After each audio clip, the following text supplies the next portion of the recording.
De nos jours, pour réussir dans la vie, quel qu'en soit le métier que vous souhaitez exercer, il est indispensable d'avoir un réseau professionnel solide. En tout, plus de 78% des opportunités de carrière se trouvent grâce au réseautage et plus de 70% des emplois ne sont jamais publiés. D'où l'importance de vous en construire un le plus tôt possible. On poursuit aujourd'hui avec cette série de vidéos sur le thème comment se créer un réseau. Dernièrement, on a vu ensemble comment vous créer un réseau sur le plan scolaire et aujourd'hui, on va poursuivre avec comment vous créez votre réseau professionnel. Avant d'entrer dans le vif du sujet, il faut savoir qu'un réseau professionnel, c'est l'ensemble des personnes que vous connaissez et qui sont encore actives dans le monde professionnel. Je parle par exemple de vos collègues, de vos anciens collègues, de vos supérieurs hiérarchiques, de vos professeurs, de vos mentors et conseillers et de tous les professionnels de services que vous pouvez rencontrer sur certains réseaux professionnels tels que LinkedIn. Maintenant, on va voir ensemble quels sont les avantages d'avoir un réseau professionnel. Ici, je vais vous citer quelques exemples. Premièrement, il y a le fait de pouvoir recevoir des conseils spécialisés dans la constitution de votre dossier de candidature.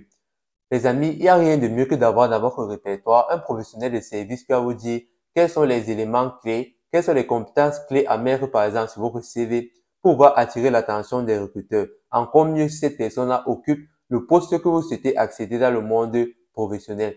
Deuxièmement, il y a le fait de pouvoir avoir accès au marché caché de l'emploi. Comme vous le savez, toutes les offres d'emploi ne sont pas publiées au grand public.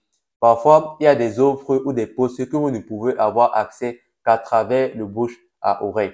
Je parle par exemple de postes tels que acteur dans un film ou alors mannequin pour une grande entreprise. Ce sont des trucs qu'on ne peut pas avoir accès facilement sur des sites comme par exemple Indeed ou Hello Work.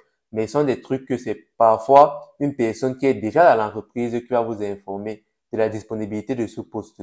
Comme autre exemple, il y a le fait de pouvoir candidater à certaines offres d'emploi avant même que celles-ci soient publiées sur le marché du travail. Par exemple, si vous avez un frère dans une entreprise et qu'une place se libère, celui-ci, si vous avez les compétences ou que vous suivez une formation dans ce domaine-là, peut vous informer de la disponibilité de ce poste-là avant même que l'offre soit publiée au grand public. Et donc là également, c'est un avantage puissant. Aussi, il y a le fait de pouvoir avoir accès à certains lieux, à certains événements qui ne sont réservés qu'à une certaine catégorie de personnes. Là aussi, c'est encore un avantage d'avoir un réseau professionnel. Et enfin, il y a le fait de pouvoir augmenter sa crédibilité dans le marché professionnel. Par exemple, si vous ouvrez par exemple une entreprise et qu'on voit que vous êtes en relation avec le monsieur ou le plus grand commerçant d'Europe, ceci augmente votre crédibilité sur le marché du travail, sur le marché professionnel. On voit que vous possédez une certaine qualité en termes de professionnalisme juste parce que vous connaissez cette personne-là. Et donc, c'est un point très important et à ne pas négliger. Maintenant, on va voir ensemble comment vous créez réellement et où vous devez commencer votre réseautage. Comment et où commencer à réseauter. La première étape ici est de contacter le service des alumni de votre établissement. Et dans cette partie, je ne vais pas trop entrer en détail, je vais juste vous donner un exemple personnel. Je me rappelle cette année, je devais obligatoirement, pour valider ma deuxième année, effectuer un stage d'1 mois. Et moi, je voulais obligatoirement faire mon stage dans le secteur bancaire. Mais comme vous avez pu le voir sur les différentes choses que j'ai publiées sur cette chaîne, j'ai vraiment galéré les amis. J'ai postulé ici à Valenciennes et même à Lille. J'ai postulé dans la majorité des banques que j'ai pu voir sur mon chemin et je n'ai eu aucune réponse positive. Mais tout a vraiment changé pour moi lorsque j'ai contacté le service de mentorat de l'université qui m'a mis en relation avec une ancienne étudiante qui est aujourd'hui gestionnaire de patrimoine. Celle-ci a d'abord fait monter mon dossier au niveau de sa banque et les choses sont allées très vite après. J'ai pu même accéder à un job dating organisé par une grande école privée où j'ai pu rencontrer la majorité des professionnels de service dans les grandes banques de France. Il y avait BNP, il y avait la Caisse d'épargne, Crédit Agricole. Je vous assure, c'était vraiment formidable. Et aujourd'hui, certaines banques me contactent même pour effectuer des jobs d'été tels que auxiliaire juste à cause d'une seule rencontre. Là, vous pouvez voir quel est le pouvoir immense du réseau professionnel. Maintenant, le deuxième lieu où vous allez pouvoir commencer à vous créer votre réseau professionnel, c'est au travers des salons et des conférences professionnelles. Je ne sais pas si les établissements fonctionnent tous de la même manière, mais je sais que ici en France, par exemple, certains établissements ou certaines universités organisent en fonction des filières des salons, des conférences, des job dating pour permettre à leurs étudiants de pouvoir rencontrer des professionnels de service qui vont les orienter ou leur donner des conseils ou même devenir leur mentor pour leur permettre d'accéder à certaines opportunités de carrière plus facilement. Et je vous assure, ces événements-là sont très puissants. Et si vous savez vous vendre, si vous savez attirer l'attention sur vous et vous connaissez mettre vos qualités en valeur, je vous assure que ce sont des événements où vous allez pouvoir vraiment vous construire un réseau de malades. Et surtout, allez toujours avec vos CV et vos lettres de motivation pendant ce genre d'événements-là. Mais la difficulté avec ce type de rencontre, ce type de conférence, c'est que la concurrence est rude. Tous vos amis veulent passer 10 minutes avec le directeur général de BNP Paribas. Tous vos amis veulent rencontrer la secrétaire générale de Crédit Agricole ou de la caisse d'épargne et pouvoir leur déposer leur CV. Et vraiment, comme on dit, le royaume des cieux appartient aux violents. Et là, vous devez être les meilleurs. Dans la vie, si vous n'êtes pas le meilleur, cherchez vraiment à vous battre, à être parmi les meilleurs. Et c'est comme ça que après, ces professionnels-là, ces responsables-là, ces RH vont pouvoir vous recontacter parce qu'ils ont pu voir que parmi tous ces gens qui sont venus vers eux, vous avez pu attirer l'attention, vous avez montré un plus qui vous différencie des autres. Et vraiment, je vous assure, ces genre d'événements-là sont très puissants. N'hésitez pas. Je suis sûr que vos écoles organisent ce genre d'événements-là. Allez, informez-vous et préparez-vous vraiment à l'avance. Le secret de ce genre d'événement-là, c'est la préparation. Si vous vous préparez bien en avance sur votre présentation, si vous connaissez bien mettre en valeur vos compétences, vos différentes expériences professionnelles, je vous assure qu'il y a moyen que vous puissiez rentrer de ce genre d'événement-là avec déjà un grand nombre de contacts.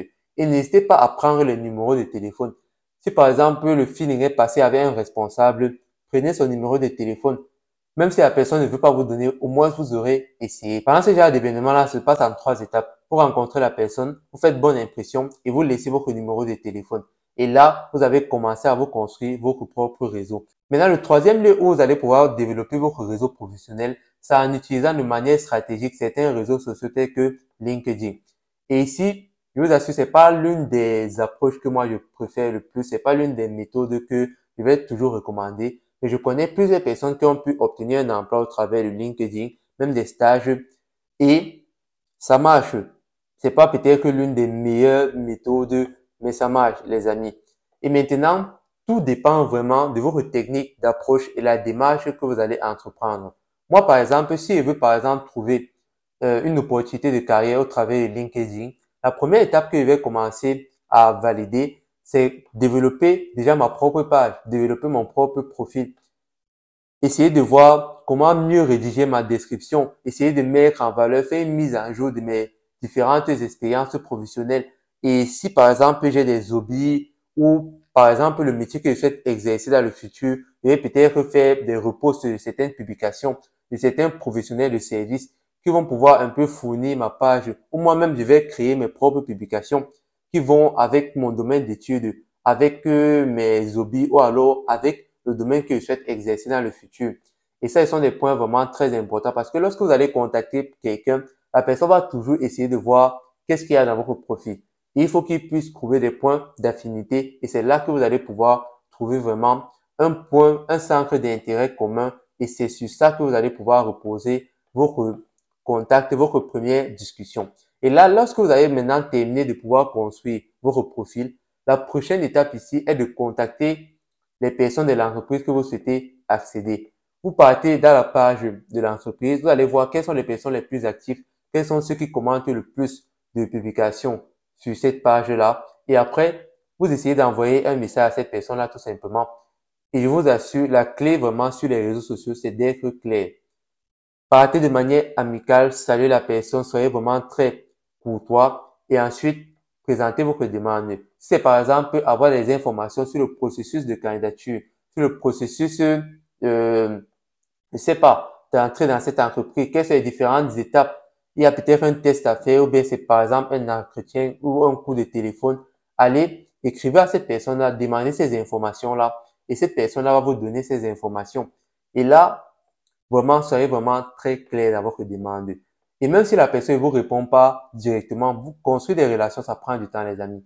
Même si la personne ne vous répond pas directement, soyez vraiment patient et n'hésitez pas. Essayez encore, envoyer des messages. Et vous assure, si vous persévérez, peu importe le temps que ça va prendre, un jour vous aurez une réponse. Et là, c'est à vous de pouvoir concrétiser cette rencontre-là à une rencontre virtuelle, à une personne que vous allez pouvoir rencontrer physiquement. Vous voyez, c'est ça le but des réseaux sociaux. Pouvoir quitter de derrière l'écran à face. C'est tout. Le quatrième lieu où vous allez commencer à vous construire votre réseau professionnel, c'est au travers des stages et des opportunités bénévoles. Comme j'ai l'habitude de dire cette page-ci, c'est vraiment, quand vous arrivez ici en France, je parle ici des étudiants étrangers, entrez toujours dans une association. Entrez toujours dans une association. C'est vrai, vous n'allez pas gagner de l'argent. C'est vrai, c'est du bénévolat, mais je vous assure, vous pouvez vous construire vraiment un réseau très important au travers des associations. Moi, j'ai pu avoir des stages facilement sans même passer des entretiens, juste parce que je connaissais une personne que j'encadrais son enfant là au travers de l'association. Cette personne-là a décidé de m'aider à trouver mon stage. Et là, je vous assure, c'est un moyen très puissant. Maintenant, au travers de ce stage-là ou de cette opportunité bénévole, le point le plus important, ce n'est pas l'argent que vous allez gagner. Partez dans ce stage-là avec l'optique de pouvoir vous créer un réseau, avec l'optique de vous mettre en valeur. Dès que vous allez avoir votre stage, je ne sais pas si c'est un stage de 2 mois ou c'est un stage de 2 mois, allez dans cette entreprise-là, essayez de vous mettre en valeur, essayez de vous faire remarquer positivement, charbonnez vraiment et prenez le maximum de numéros possibles. Prenez le numéro des responsables de telle sorte que même si après votre stage, vous n'êtes plus là, lorsqu'une place va se libérer, directement on va penser à vous. On va penser à vous, on va se rappeler que vous étiez quelqu'un de compétent. Et n'hésitez pas, quand vous avez le numéro des personnes, de temps en temps, laissez des messages à vos supérieurs hiérarchiques, à vos différents collègues. Et c'est là qu'un jour, en prenant des nouvelles de votre supérieur, il va vous dire, il y a telle personne qui a libéré un poste. Est-ce que vous êtes disponible? Et c'est là que vous allez pouvoir bénéficier de cette opportunité de carrière-là. Moi, aujourd'hui, il y a certaines entreprises où j'ai travaillé genre l'année passée, l'été dernier, et aujourd'hui, parce que j'ai gardé une très bonne relation avec certains responsables, avec certains de mes collègues, aujourd'hui, lorsque les places se libèrent, ceux-ci m'appellent encore pour savoir est-ce que tu es disponible? Et je vous assure, ça change vraiment la donne. Ne mettez pas toujours l'argent en premier lieu ou si vous voulez travailler quelque part, il faut obligatoirement que vous ayez de l'argent à côté. Mais essayez un peu de penser comment est-ce que vous pouvez apporter de l'humain, quelque chose de positif aux autres et vous assure, eux-mêmes vont penser à vous régulièrement. On a terminé avec la vidéo d'aujourd'hui. Je vous ai donné quelques aspects du réseau professionnel. Où est-ce que vous pouvez vous trouver votre réseau professionnel? Et vraiment, la première impression est la plus importante. Pour pouvoir développer un réseau professionnel, c'est vraiment la première impression qui est la plus importante. Que ce soit au travers du service des alumni de votre université, que ce soit au travers des conférences et des salons de job, que ce soit sur les réseaux sociaux tels que LinkedIn ou alors pendant des opportunités bénévoles ou un stage. Vraiment, les amis, la première impression est la bonne. Essayez vraiment de vous mettre en valeur. Essayez vraiment que les autres gardent une très bonne image de vous. Et là, quand il y aura une opportunité, ils vont aussi penser à vous. Les amis, on a terminé pour aujourd'hui. On va se retrouver à la semaine prochaine pour poursuivre avec ce thème. Mais là, maintenant, on va voir comment développer votre réseau sur le plan social de manière générale. Si vous avez apprécié la vidéo, n'oubliez pas de lâcher un pouce, ça fait plaisir. Et surtout, don't forget to subscribe to my channel. God bless you. Ciao.